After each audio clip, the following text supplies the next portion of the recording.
Hey everyone, Noah here with a bit of art news. Am I the only person that kind of feels like art is dead? I mean, I wanted to come up with good, interesting stories about art and COVID, but 99% of them were, this gallery's closing, this gallery had to lay off workers, and this or that event is being held online. But you know, maybe it's not all bad news. Because of stay-at-home recommendations, the art community has had to adapt.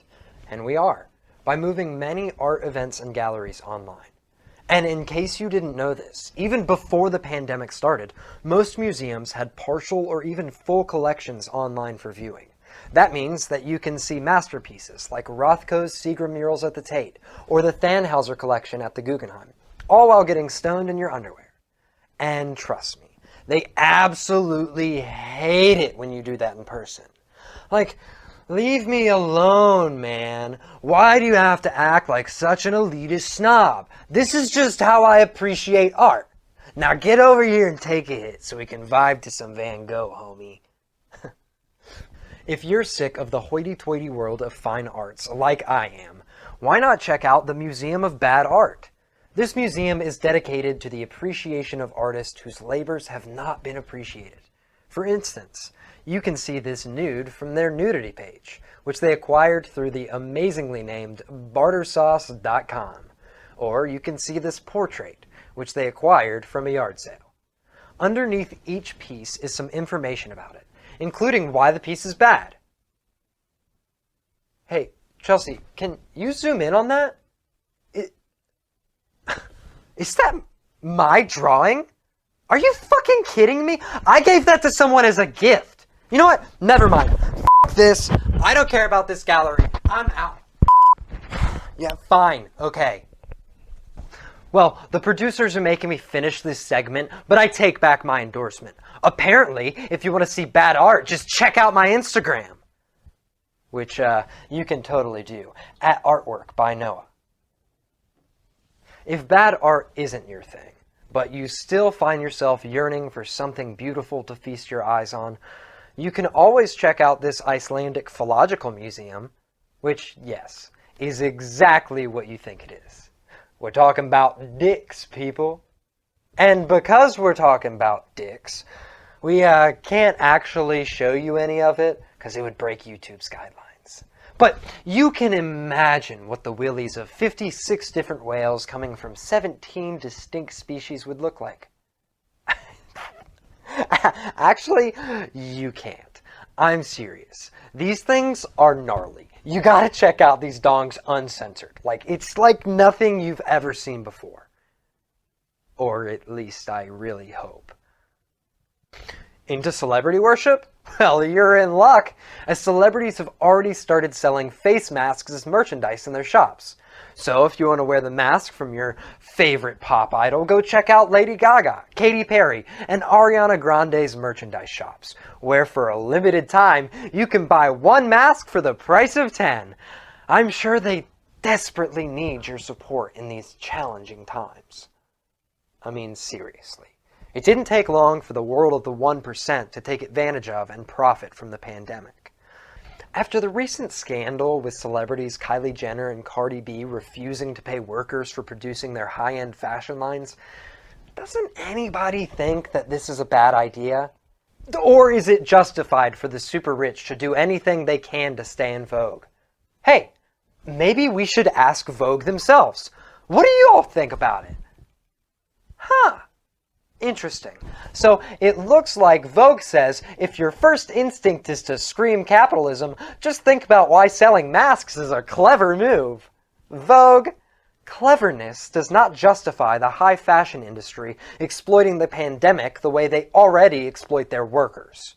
And don't think you're in the clear either, Dolce & Gabbana, because I haven't forgotten about our Twitter beef. I remember what you said about test tube babies being synthetic humans. You're number one on my fashion shit list. Listen, if you're gonna spend $15 to $50 on a mask, maybe think about donating some of that money to this fund instead. Get Us PPE is a group started by doctors and run by volunteers. Their mission is to build a national centralized platform to enable communities to get PPE to healthcare providers on the front lines of the COVID-19 pandemic. So, Dolce & Gabbana, Why not fund this? Don't you think doctors would love some fabulous N95s? Function and fashion, am I right? Seems to me that'd be a little better than, oh, I don't know, price gouging a 4-inch piece of cloth for an exuberant amount of money as a status symbol. Right? Right? Or if you don't want to donate, you can at least buy a mask from a small business.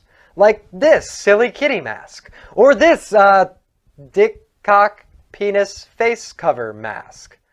Or maybe we could do this wow, okay, there are a lot of penis masks on Etsy.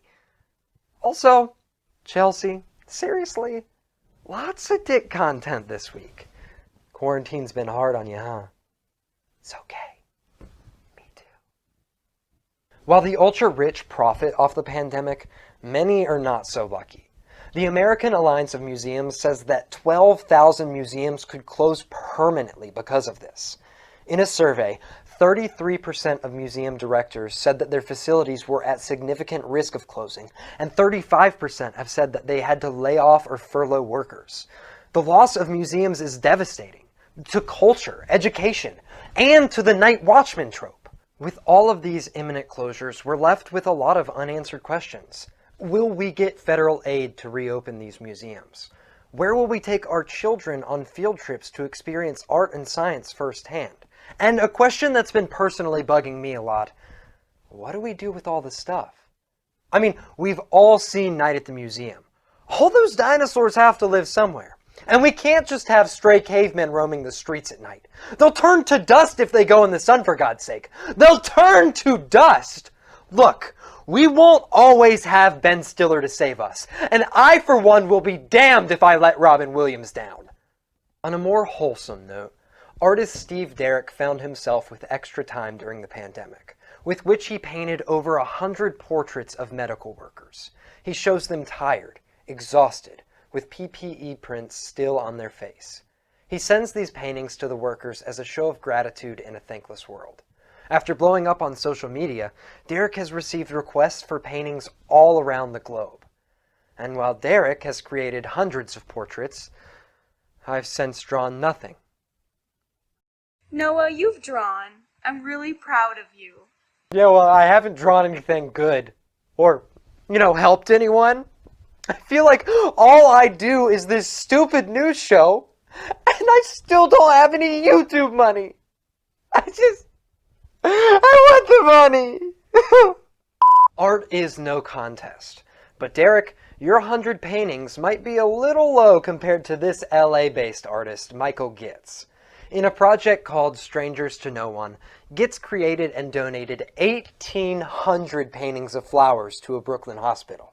His idea was to donate one painting for every worker in the building. I predict that this will start a race amongst artists. Who can give the most paintings to medical staff? Okay, you gave 1,800 paintings to a hospital. Well, I gave 1,900 paintings to a hospital. Plus one miniature painting for every mouse that lives in the hospital. Plus a miniature painting for all the cockroaches. Plus then we had to do something for the amoebas because you know how they are. They just bitch all day long. Blah, blah, blah, blah. Speaking of pests, Banksy recently painted a portrait in the London Underground. It appears to be of that kid you went to high school with who totally knows more than the World Health Organization. You know, a disease-filled rat. Appearing without a mask on, this rat's boogers are shown flying across the car, risking the spread of coronavirus, illustrating in plain sight how these selfish, anti-masking, anti-science, anti-intellectuals are spreading this disease like the fucking plague. I mean, seriously.